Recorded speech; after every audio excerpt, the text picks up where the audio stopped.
आसान है। Good morning dear students, कैसे हो? उम्मीद करता हूँ आप सभी अच्छे होंगे। वो कहते ना, चलता रहूँगा पथ पर, चलने में माहिर बन जाऊँगा, या तो मंजिल मिलेगी या एक अच्छा मुसाफिर बन जाऊँगा। डियर स्टूडेंट्स, इन्हीं शब्दों के साथ आज का जो हमारा टॉपिक है वो ऑक्सीडेशन नंबर कैसे निकाली जाती है, कैसे लर्न की जाती है। तो उसके पहले डियर स्टूडेंट्स हम ये देखेंगे कि ऑक्सीडेशन नंबर या ऑक्सीकरण संख्या होती क्या है। ओके, तो डियर स्टूडेंट्स, ऑक्सीडेशन नंबर का तात्पर्य ये होता है कि कोई भी हमारे पास में यदि कंपाउंड है या किसी कंपाउंड का जब निर्माण होता है, सपोज डेट हम बात करें NaCl कंपाउंड की, NaCl दैट इज इसे हम यौगिक भी बोल सकते हैं, है ना। यह हमारे पास में ये कंपाउंड है, ठीक है। तो ऑक्सीडेशन नंबर का इस कंपाउंड में क्या रोल होता है या क्या इंपॉर्टेंट होता है? तो प्यारे बच्चों, ऑक्सीडेशन नंबर हमें यह बताती है कि इस कंपाउंड्स के बनने में किस एलिमेंट ने इलेक्ट्रॉन दिए हैं और किस एलिमेंट ने इलेक्ट्रॉन ग्रहण किए हैं। इसकी जानकारी हमें उस तत्व की ऑक्सीकरण संख्या से प्राप्त होती है। वो कैसे? ठीक है, तो आइए हम देखते हैं कि जब इसका निर्माण होता है NaCl का, तो रिएक्शन होता ये है कि जैसे NaCl होता है तो यहाँ पर ये जो Na है और ये प्लस Cl, ठीक है, जब ये आपस में रिएक्ट करते हैं, किसी कंपाउंड में कोई एलिमेंट ये चाहता है कि उसके आउटर मोस्ट शेल में 8 इलेक्ट्रॉन हो जाए। तो डियर स्टूडेंट्स, यहाँ पर हम देखें ये सोडियम परमाणु 1 इलेक्ट्रॉन किसे दे रहा है? क्लोरीन परमाणु को। तो यहाँ पर 281 था और यहाँ 287 था, तो आने वाली पोजीशन क्या होगी? इस प्रकार से हो जाएगी Na प्लस चार्ज, और अब यहाँ पर कितने इलेक्ट्रॉन बचेंगे? ओनली 10। उसका ऑक्टेट कंप्लीट हो जाएगा सोडियम एटम का भी, और यहाँ पर हम देखें प्लस Cl माइनस चार्ज, और इसके पास हो जाएंगे 288, मतलब इसके पास भी ऑक्टेट क्या हो जाएगा? कंप्लीट हो जाएगा, ठीक है। तो अब हमें ये देखना है कि जो NaCl कंपाउंड बनता है, NaCl यौगिक बनता है, तो इसके बनने में सोडियम परमाणु क्या कर रहा है? सोडियम परमाणु इलेक्ट्रॉन दे रहा है। किसे दे रहा है? क्लोरीन परमाणु को, ठीक है। ये क्यों करते हैं ऐसा इसलिए करते हैं कि कोई भी जो एलिमेंट होता है वो ऑक्टेट प्राप्त करना चाहता है, आउटर मोस्ट शेल में 8 इलेक्ट्रॉन प्राप्त करना चाहता है, ताकि वो स्थायी पोजीशन पे आ जाए। ये बात समझ आई? यस। तो यहाँ पर हमने देखा कि सोडियम परमाणु 1 इलेक्ट्रॉन दे रहा है और क्लोरीन परमाणु 1 इलेक्ट्रॉन ले रहा है। तो इसके देने और इनके लेने से इन पर जो चार्ज उत्पन्न हो जाता है, जिसके कारण ये अट्रैक्ट होकर आपस में क्या हो जाते हैं? जुड़ जाते हैं। ऑक्सीकरण संख्या किसी यौगिक में किसी तत्व के एक परमाणु पर उपस्थित धन या ऋण आवेश की संख्या होती है, ठीक है। और इस धन या ऋण आवेश को ही हम क्या बोल रहे हैं? उसकी ऑक्सीडेशन नंबर कह रहे हैं। Is it clear? H2SO4 में सल्फर परमाणु के ना की ऑक्सीकरण संख्या निकालना वही है। यहाँ पर देखिए, हम हाइड्रोजन पर कितना होता है? +1, सल्फर को हमने क्या मान लिया? X, और ऑक्सीजन पे कितना होता है? -2 होता है, ठीक है। क्योंकि हमारे पास में जो H2SO4 है वो कंपाउंड कैसा है? न्यूट्रल है, उस पर कोई चार्ज नहीं है, तो इन सब का योग 0 के बराबर हो जाएगा। वो कैसे? देखिए, हाइड्रोजन कितना है? हाइड्रोजन हमारे पास में 2 है ना, या तो हम इसको क्या करें, 2 में 2 की संख्या और इसमें 2 + 1 है ना, प्लस इसको मान लिया X, प्लस ऑक्सीजन कितने? 4, और 1 पर चार्ज -2 बराबर 0। तो हल करेंगे तो 2 + X - 8 बराबर 0। तो ये हो जाएगा X - 6 बराबर 0 एंड X बराबर +6। तो यहाँ पर सल्फर की ऑक्सीडेशन नंबर कितना निकला? +6 निकला। बात वही हो जाएगी। क्रोमियम को हम क्या मानेंगे? अभी X मानेंगे, है ना। पोटेशियम पर चार्ज कितना होता है? +1। क्रोमियम को हमने क्या मान लिया? X, और ऑक्सीजन पे कितना होता है? -2। इन सबको जोड़ देंगे और किसके बराबर हो जाएगा? 0 के बराबर हो जाएगा। कैसे? देखते हैं। ये हो जाएगा 2 + 1 + X, कितने X है? 2X है, 2X + 7, और ये -2 1 पर होता है चार्ज, इक्वल 0। हल करेंगे 2 + 2x - 14 बराबर 0। तो ये हो जाएगा 2x - 12 बराबर 0। तो ये हो जाएगा 2x बराबर प्लस के 12 और x बराबर हो जाएगा +12/2 इंटू अपॉन, है ना, ये हो जाएगा +6। तो यहाँ पर क्रोमियम की कितनी निकली? +6 निकली। ठीक है, ठीक है। अब यहाँ पर देखना, ये जो कंपाउंड हमारे पास में, इस पर -2 चार्ज लगा है।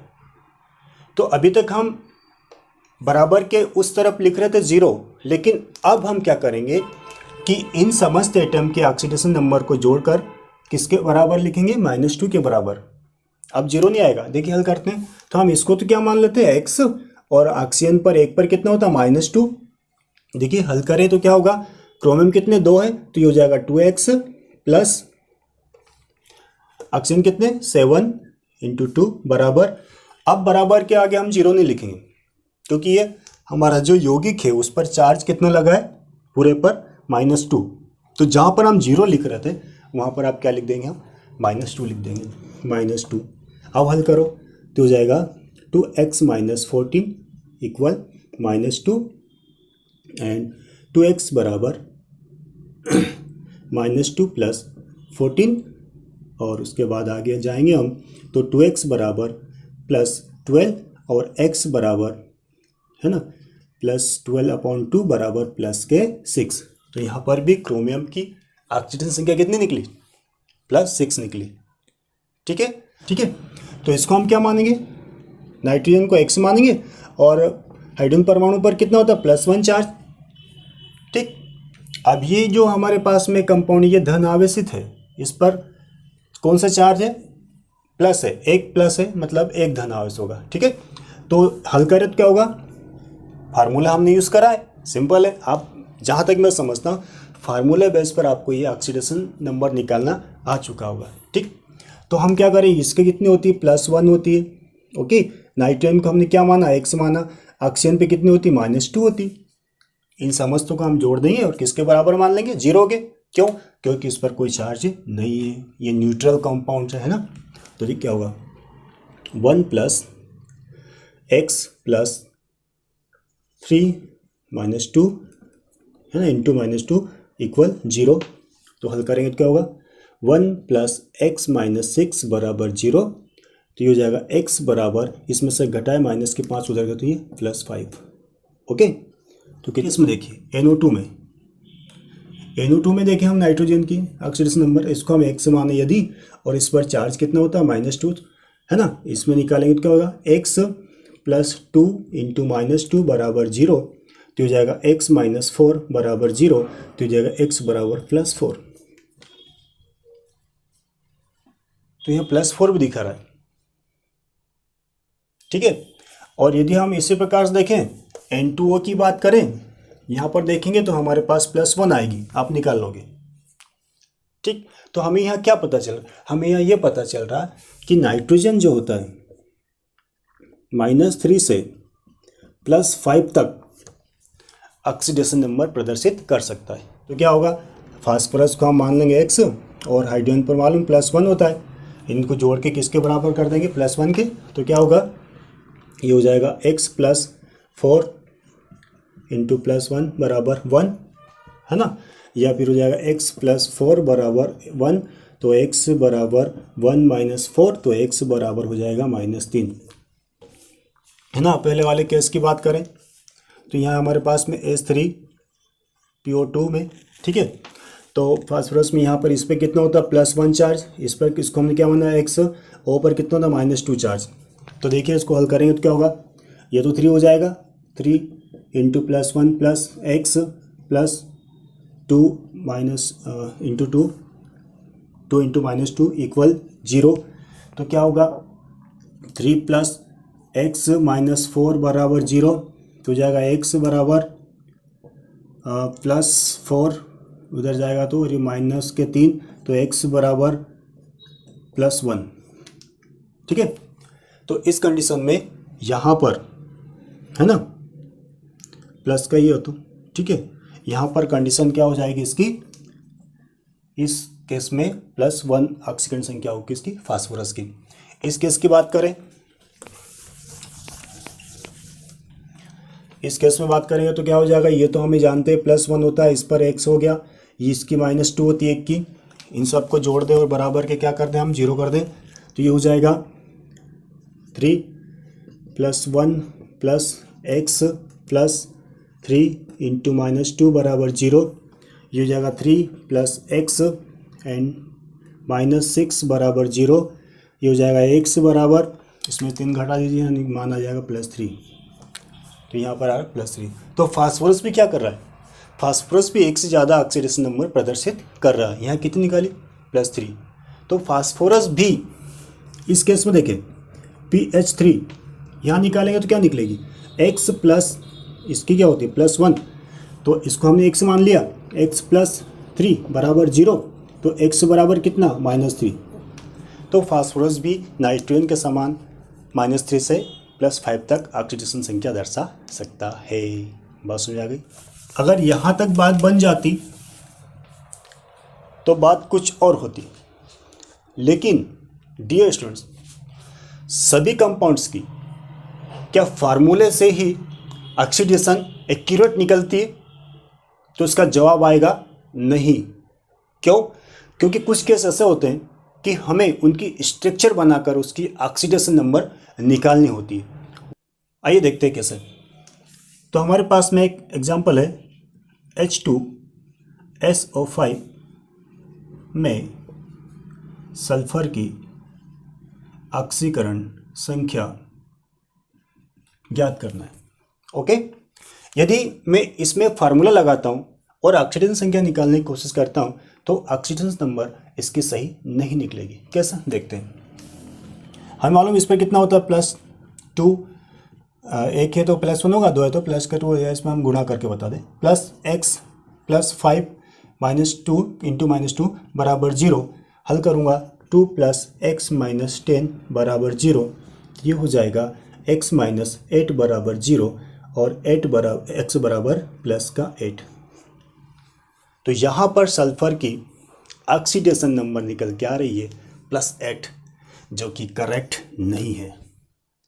क्यों, क्योंकि सल्फर मैक्सिमम +6 से ज़्यादा नहीं दर्शा सकता, तो सर फिर यहाँ पर प्लस क्यों है, +8 क्यों है। तो इसलिए मैंने कहा था कि सभी कंपाउंड्स में किसी भी एलिमेंट्स की ऑक्सीडेशन नंबर फार्मूले से यदि हम निकालते हैं तो करेक्ट हो ये ज़रूरी नहीं है। तो फिर हमें क्या करना पड़ेगा, हमें उसकी संरचना बनानी पड़ेगी, स्ट्रक्चर बनानी पड़ेगी। देखते हैं कैसे। तो डियर स्टूडेंट्स H2SO5 की जो संरचना होती है वह इस प्रकार होती है, इस प्रकार से।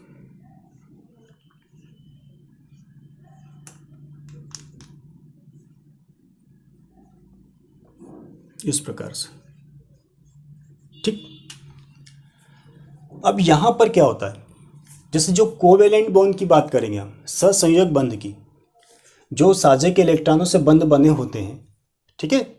तो उस बंध में जो ज़्यादा विद्युत ऋणी तत्व होता है वो बंध के इलेक्ट्रॉनों को या साझे के इलेक्ट्रॉनों को अपनी ओर खींचने की कोशिश करता है, और जब अपनी ओर खींचने की कोशिश करते हैं तो उस कंडीशन में क्या होगा, जो अपनी तरफ खींच रहा है वो ऋणी हो जाएगा और जिधर से इलेक्ट्रॉन जा रहे हैं वो धनी हो जाएगा, ठीक है। तो हमें स्ट्रक्चर बनाकर उनकी ऑक्सीडेशन संख्या निकालनी पड़ेगी और ये वाली संख्या जो निकलेगी वो एक्यूरेट सही होगी।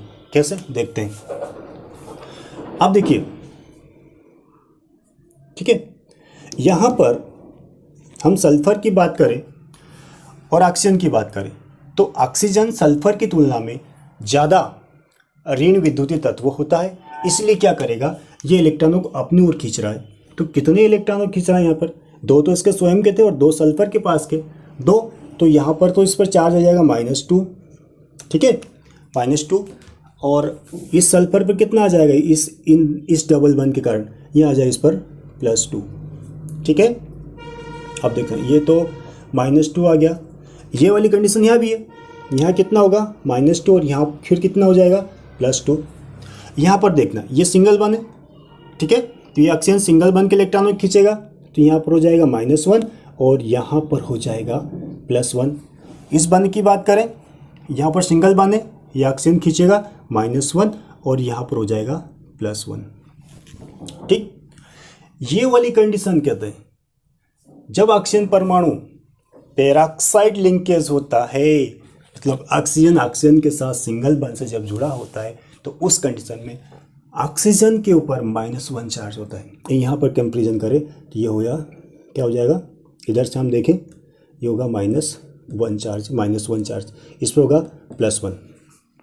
ठीक है, तो इस लिंकेज में डियर स्टूडेंट्स यदि कोई कंपाउंड्स एक ही प्रकार के एटम से मिलकर बना हो तो उनकी ऑक्सीजन संख्या क्या होती है, 0 होती है। तो ये क्या करते हैं यहाँ इस केस में इनकी हम कंपैरिजन करें तो यहाँ पर इसकी होगी 0 और इसमें भी होगी 0, तो कितना हुआ -1 और -1।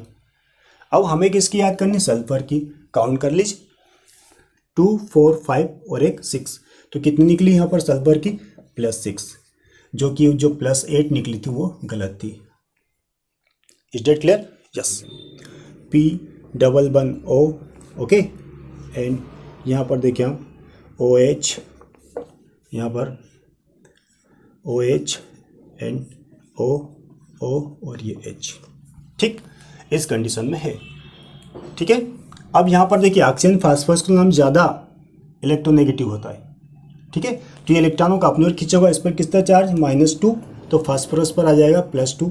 यहाँ पर इलेक्ट्रॉन उधर खींच रहा है, ये इधर आएंगे ऑक्सीजन की तरफ तो -1, यहाँ हो जाएगा +1। यहाँ पर ऑक्सीजन अपनी ओर खींचेगा -1 और इधर आ जाएगा +1, यहाँ से खींचेगा अपनी तरफ तो ये हो जाएगा +1 और ये -1। ठीक, हाइड्रोजन पर तो +1 होगा, है ना, एक इलेक्ट्रॉन इधर से इधर भी जाएगा, तो यहाँ भी देखें तो इस पर हो जाएगा +1 और इस पर फिर -1, ये हो जाएगा +1, इस पर फिर -1। ठीक, इधर देखें +1, इस पर हो जाएगा -1। इन दोनों में क्या होगा, इन दोनों में कंपेयर करें तो 0 0 होगा। ठीक, तो यहाँ पर हमारे पास में फास्फोरस की ऑक्सीजन संख्या कितनी निकली, 2 3 4 5, कितनी निकली 5, तो इसकी ऑक्सीजन संख्या 5 सही होगी। ठीक, यार 5 में हमें किसकी निकालनी है, क्रोमियम की। ठीक है स्टूडेंट्स, तो यहाँ पर हम यदि इसकी स्ट्रक्चर बेस निकालते हैं तो क्या होगा, x और इस पर होता है -2, तो माइनस के 10 हो जाएंगे और उधर जाएंगे तो प्लस के 10 आएंगे। फार्मूला अनुसार कितनी आएगी, +10, जो कि गलत होती है। तो फिर क्या करना पड़ेगा, हमें इसकी स्ट्रक्चर बनानी पड़ेगी। कैसे बनाएंगे देखते हैं। क्रोमियम, इसकी स्ट्रक्चर होती है बटरफ्लाई, ओके, इस प्रकार से ऐसे ऐसे होती है ये। ठीक, तो हमें फिर यहाँ पर क्या करना है, जो ज़्यादा विद्युत ऋणी तत्व है वो इलेक्ट्रॉनों को अपनी ओर खींचेगा। तो ऑक्सीजन क्रोमियम की तुलना में ज़्यादा विद्युत ऋणी तत्व होता है, तो डबल बॉन्ड है तो ये यहाँ 2 इलेक्ट्रॉन अपनी ओर खींच रहा है। इस पर कितना चार्ज, +2। ठीक, इधर से सिंगल बॉन्ड है तो यहाँ +1, यहाँ -1, इधर सिंगल बॉन्ड है यहाँ -1, यहाँ +1, यहाँ सिंगल बॉन्ड है -1 और ये +1। ठीक है, एक यहाँ से ये -1 और ये एक और यहाँ पर भी ये हो जाएगा +1। ठीक, अब आप कहोगे सर कि यहाँ स्थिति क्या है, तो मैंने फिर आपको बोला था कि ये पेरोक्साइड लिंकेज है। पेरोक्साइड वाले कंडीशन में ऑक्सीजन परमाणु क्या दर्शाता है, -1 दर्शाएगा। क्यों, क्योंकि ये ऑक्सीजन के मध्य जो बंध बना है इनमें दोनों समान अट्रैक्टिव फोर्स के माध्यम से जुड़े होते हैं, इसलिए यहाँ पर इन पर कोई भी चार्ज नहीं होगा। तो ये क्या होगा, ये भी 0 होगा इनके बीच, यहाँ पर इसके बीच में 0, ये 0। यहाँ की बात करें हम, इनके मध्य में बराबर एक दूसरे से बल के माध्यम से जुड़े तो ये भी 0 0 होगा, इसलिए -1 ही होगा। ठीक, तो इस प्रकार से यहाँ पर कितनी निकली, +6, ये सही होगी। कि हम H2O8 में ऑक्सीजन संख्या निकालना चाहते हैं, फार्मूला लगाऊं तो डियर स्टूडेंट्स यहाँ फार्मूले से यदि आप निकालोगे तो आप देखना 8 दूनी 16, 16 में से 2 माइनस करें, कितने बचे, -14, -14 उधर गए, प्लस के और 2 से भाग लाए तो +7 आएगी, जो कि सल्फर +7 नहीं दर्शाता। तो फिर हमें इसकी स्ट्रक्चर बनानी पड़ेगी। कैसे, इस प्रकार से S डबल बन O, ये O और ये H, फिर यहाँ पर O, फिर ये S डबल बन O और ये फिर OH। ठीक, इस प्रकार से ये पेराक्साइड लिंकेज प्राप्त हो गया। ठीक, तो वही अधिक विद्युत ऋण तत्व इलेक्ट्रॉनों को खींचेगा तो क्या होगा कि हमारे पास ये मार्कर है, इस मार्कर से हम इस पर दर्शाएंगे -2, यहाँ हो जाएगा +2। इसी प्रकार -2 यहाँ हो जाएगा +2। इसी प्रकार से यहाँ पर -1 तो ये हो जाएगा +1। यहाँ पर भी -1 ये हो जाएगा +1। ऐसी स्थिति यहाँ बनेगी, ये हो जाएगा -2 तो यहाँ पर +2, -2 +2, -1 +1, -1 और ये +1। ठीक है, तो अभी हमने देखा कि इस कंडीशन में यहाँ निकली थी +7 जो कि गलत थी, लेकिन स्ट्रक्चर बेस्ड हमने देखा तो यहाँ पर उसकी निकली है 1 2 3 4 5 6 +6। यहाँ पर देखें तो क्या होगा +6। ठीक है, अब इसकी बात करें तो यहाँ 0 होगा इन दोनों के मध्य में ये। ठीक है, स्ट्रक्चर देखिए 1 2 3 कार्बन है इस प्रकार से, 2 क्या है ऑक्सीजन है। ठीक है, इस प्रकार से अब देखना यहाँ पर इसकी ऑक्सीजन संख्या क्या होगी। तो डियर स्टूडेंट्स, मैंने फिर कहा है कि ऑक्सीजन परमाणु जो होता है वो कार्बन परमाणु से ज़्यादा इलेक्ट्रोनेगेटिव होता है। तो ये क्या करेगा, इस कोवेलेंट बॉन्ड के इलेक्ट्रॉनों को अपनी ओर खींचेगा। जिस यहाँ पर 2 बंद है तो 2 बंद के कारण इस पर कितने चार्ज हो जाएगा -2 और इस पर यहाँ चार्ज आ जाएगा +2। यहाँ की बात करें तो यहाँ पर -2, यहाँ पर आ जाएगा +2। लेकिन ये कार्बन कार्बन की जब हम बात करते हैं इसमें और इसमें, है ना, तो कितना चार्ज होना चाहिए इन दोनों के बीच का। यदि हम देखें तो यहाँ पर ये हो इसके और इसके बीच में जो चार्ज होगा या ऑक्सीजन नंबर होगा वो यहाँ पर 0 होगी, यहाँ पर 0 होगी। वैसे यहाँ पर भी देखें हम इसके और इसके बीच में देखें हम तो कितना होगा, इसके और यहाँ का देखें तो हम 0 0 होगा। तो कार्बन कार्बन के बीच में हम ऑक्सीजन संख्या निकाल नहीं पाएंगे क्योंकि वो समान अट्रैक्टिव फोर्स से अपने को जोड़ रखा है। तो देखा हमने कि जो बीच वाला कार्बन है ना, तो यहाँ पर इसकी निकली +2, यहाँ 0 और यहाँ पर +2। तो अगर वो पूछता है आपसे कि C3O2 में ऑक्सीडेशन संख्या निकाले कार्बन की, तो आप +2 या 0 बताएंगे, या फिर वो कहता है कि +2 तो वो भी सही बता देंगे, या फिर वो कहता है कि +2 और +0 या 0 एंड +2 उपरोक्त तो दोनों सही, तो आप फिर दोनों कर दें। तो क्या होगी 3x + 8 इंटू -2 बराबर 0। तो 3x बराबर माइनस के इधर गया तो 16 और x बराबर 16/3 बराबर ये औसत आएगा। ये जो एवरेज पूछता है तो ये आप निकाल सकते हो, लेकिन वो पूछता है कि ब्रोमीन की ऑक्सीडेशन संख्या निकालिए और औसत नहीं पूछता है, तो उस कंडीशन में आपको ये गलत हो जाएगी और आपको फिर इसकी स्ट्रक्चर बनानी पड़ेगी। कैसे देखिए, ब्रोमीन कितने 3, 1 2 3। ठीक है, ऑक्सीजन देखिए हमारे पास 8 है, तो ये इस प्रकार से जुड़े होते हैं।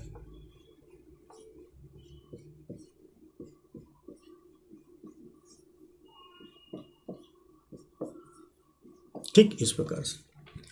अब ब्रोमीन की तुलना में ऑक्सीजन ज़्यादा इलेक्ट्रोनेगेटिव एलिमेंट होता है, इसलिए बॉन्ड के इलेक्ट्रॉनों को अपनी ओर खींचेगा।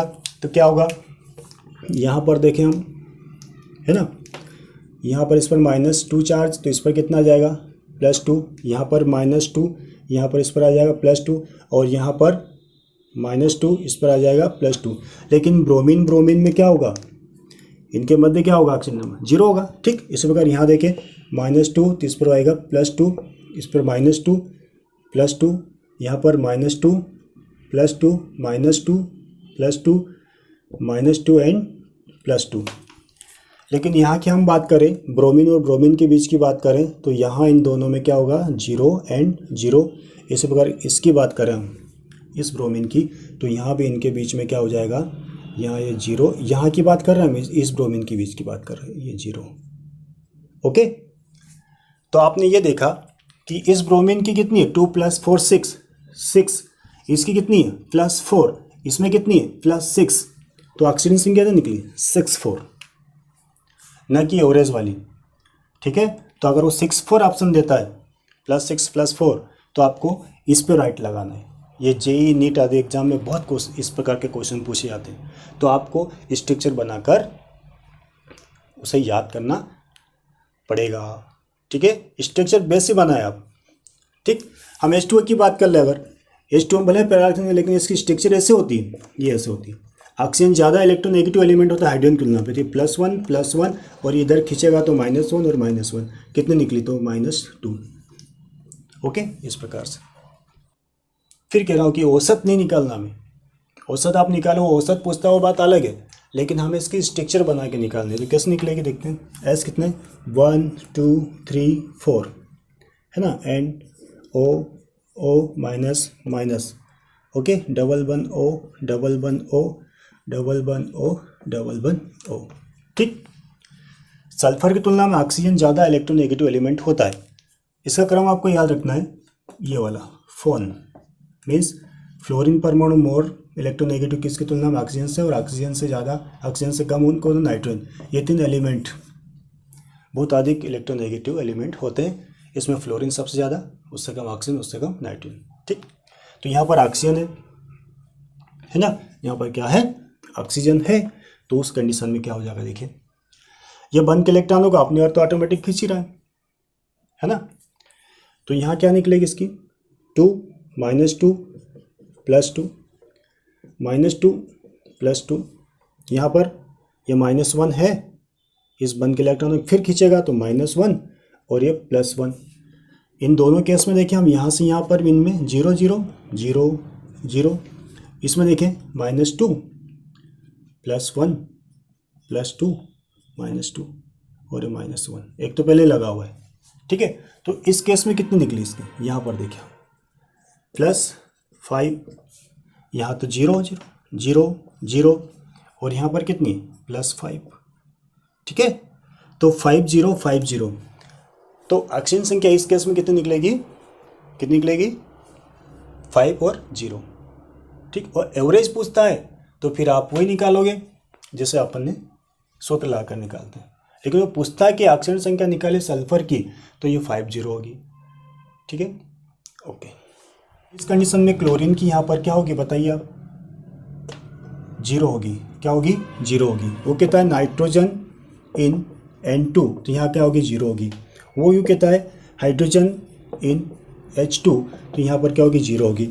अगर वो पूछे फास्फोरस इन P4 बराबर, यहाँ भी 0 होगी। तो यदि कोई हमारे पास में अणु है जो एक ही प्रकार के परमाणु से मिलकर बनता है, तो उस कंडीशन में उसकी ऑक्सीकरण संख्या क्या होगी, 0 होगी। ठीक, सामान्यतः ये दर्शाता है -2 जनरली, है ना, सामान्यतः आप लिख लीजिएगा सामान्य तो। लेकिन कुछ कंडीशन में ये दर्शाता है -1, ये होगा पेरोक्साइड वाली स्थिति में, है ना। कौन सी कंडीशन में, पेरोक्साइड। और एक और स्थिति इसकी होती है, ये -1/2 भी दर्शाता है, जैसे कि KO2 में। ठीक, तो इस प्रकार से 3 प्रकार की ऑक्सीजन संख्या ये दर्शा सकता है, लेकिन जनरली ज़्यादा से ज़्यादा क्या दर्शाएगा, -2 दर्शाएगा। उसी प्रकार हाइड्रोजन की बात करें तो स्टूडेंट हाइड्रोजन -1 दर्शाता है कभी, और कभी कभी +1 दर्शाता है। तो -1 किसके साथ दर्शाएगा, तो -1 ये दर्शाएगा जैसे जो मेटल होती है ना, क्या होती है, मेटल। तो -1 दर्शाएगा ये मेटल के साथ, विथ मेटल कर लीजिए आप, with metal. And +1 with non metal. Okay, है ना। उसके बाद यदि हम फ्लोरीन की बात करें, फ्लोरीन ऑलवेज -1 दर्शाता, बट ऑक्सीजन के साथ +1 विथ ऑक्सीजन। ओके, फ्लोरीन क्या करता है, सामान्यतः हमेशा -1 दर्शाएगा, लेकिन जब ये ऑक्सीजन के साथ जुड़ा होगा तो उस कंडीशन में क्या दर्शाएगा, +1 दर्शाएगा। ठीक है, इतने नोट करिए आप। उसके बाद देखिए हम हेलोजन एलिमेंट होते हैं, जो हेलोजन तत्व, हेलोजन्स, ये जनरली सामान्यतः क्या दर्शाएंगे, सामान्यतः -1 दर्शाते हैं, ठीक है। लेकिन जो क्लोरीन परमाणु होता है वो -1 से +7 तक ऑक्सीडेशन संख्या दर्शा सकता है, मतलब परिवर्ती ऑक्सीकरण संख्या दर्शाता है। Okay, yes. अगली बात करें, हमारे पास में जो ग्रुप है dear students, group first A मतलब पहला वर्ग, ये ऑलवेज +1 दर्शाएंगे, है ना। वो जो हलीना की रब से फरियाद में हाइड्रोजन को तो हमने पहले देख लिया, +1 के साथ -1 दर्शाता है। लेकिन ग्रुप फर्स्ट के बाकी के जितने भी एलिमेंट हैं वो क्या दर्शाएंगे, +1 दर्शाएंगे। उसके बाद ग्रुप सेकंड की बात करें, सेकंड ए या वर्ग 2 की बात करें तो ये भी ऑलवेज क्या दर्शाएंगे, +2 दर्शाएंगे, ठीक। उसके बाद ग्रुप थर्ड की बात करें हम, ग्रुप थर्ड ए या इसको हम 13 ग्रुप बोलते हैं, ध्यान रखना। वर्ग 13वां ये आता है किसमें, थर्ड ए में। तो इसमें एक तो जो हमारे पास में बोरान, एल्यूमिनियम, ये तो दर्शाएंगे +3। लेकिन ये जैसे हम ऊपर से नीचे जाते हैं तो अक्रिय युग्म प्रभाव के कारण गैलियम, इंडियम और थेलियम ये +3 के बजाय +1 दर्शाना ज़्यादा उचित मानते हैं। किसके कारण, अक्रिय युग्म प्रभाव के कारण। ओके, अब ग्रुप 14 की बात कर लेंगे हम। ग्रुप फोर्थ ए या 14 ग्रुप, 14वां ग्रुप, उसमें कार्बन जो होता है, कार्बन -4 से +4 तक ऑक्सीकरण अवस्था प्रदर्शित कर सकता है, ठीक है। जल्दी जल्दी से नोट करिए। ओके, मिटा रहा हूँ। अगली बात करें हम, आगे आएगा हमारे पास में, है ना, ग्रुप